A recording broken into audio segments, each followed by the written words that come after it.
Inilah Injil suci menurut Lukas. Dalam bulan yang ke-6, Allah mengutus malaikat Gabriel ke sebuah kota di Galilea bernama Nazaret kepada seorang perawan yang bertunangan dengan seorang bernama Yusuf dari keluarga Daud. Nama perawan itu Maria. Ketika masuk ke rumah Maria, malaikat itu berkata, "Salam, hai engkau yang dikaruniai, Tuhan menyertai engkau." Maria terkejut mendengar perkataan itu, lalu bertanya di dalam hati, "Apakah arti salam itu?" Kata malaikat itu kepadanya, "Jangan takut, hai Maria, sebab engkau beroleh kasih karunia di hadapan Allah. Sesungguhnya engkau akan mengandung dan melahirkan seorang anak laki-laki, dan hendaklah engkau menamai dia Yesus. Ia akan menjadi besar dan disebut Anak Allah yang Maha Tinggi, dan Tuhan Allah akan mengaruniakan kepadanya tahta Daud, bapa leluhurnya. Ia akan menjadi raja atas kaum keturunan Yakub sampai selama-lamanya, dan kerajaannya tidak akan berkesudahan." Kata Maria kepada malaikat itu, "Bagaimana hal itu mungkin terjadi karena aku belum bersuami?" Jawab malaikat itu kepadanya, "Roh Kudus akan turun atasmu, dan kuasa Allah yang Maha Tinggi akan menaungi engkau. Sebab itu, anak yang akan kau lahirkan itu akan disebut Kudus Anak Allah. Dan sesungguhnya, Elisabet sanakmu itu, ia pun sedang mengandung seorang anak laki-laki pada hari tuanya. Dan inilah bulan yang ke-6 bagi dia yang dikatakan mandul itu. Sebab bagi Allah tidak ada yang mustahil." Maka kata Maria, "Sesungguhnya aku ini hamba Tuhan, terjadilah padaku menurut perkataanmu."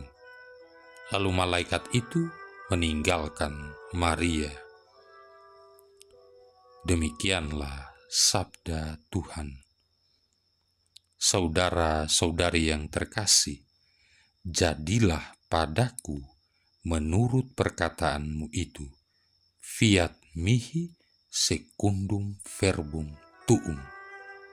Kata-kata yang diucapkan ini hanya dapat diselami arti dan bobotnya kalau dilihat dalam keseluruhan hidup Maria, dari terkandung tak bernoda sampai diangkat ke surga.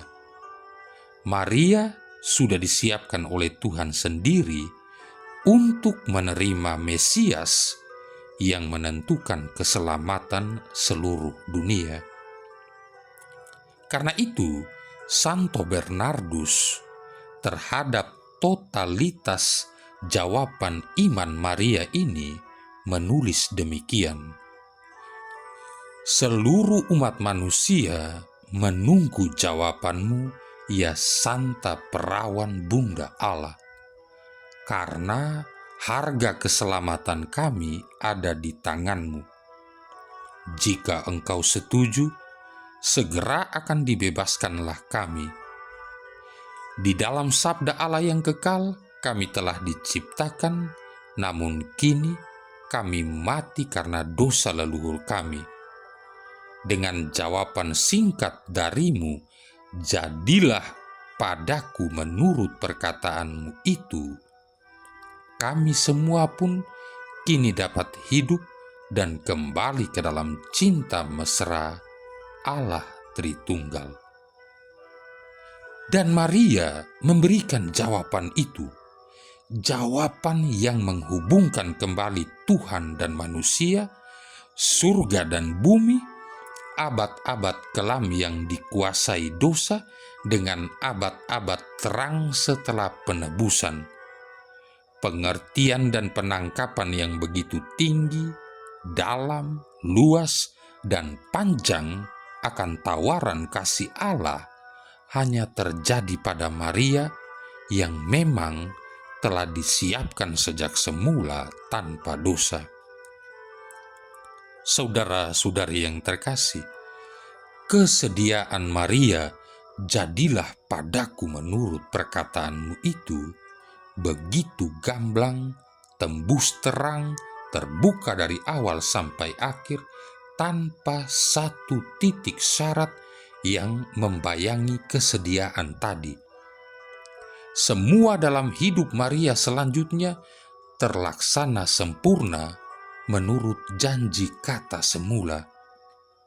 Kita manusia biasa berjanji, berprasetia, namun kesediaan dan janji kita tidak bebas dari segala syarat dan segala macam ikatan lain yang membelenggu, yang masih bisa mengganggu, bisa menjerat, dan melumpuhkan kemauan, bahkan sampai melawan dan melanggar janji itu sendiri.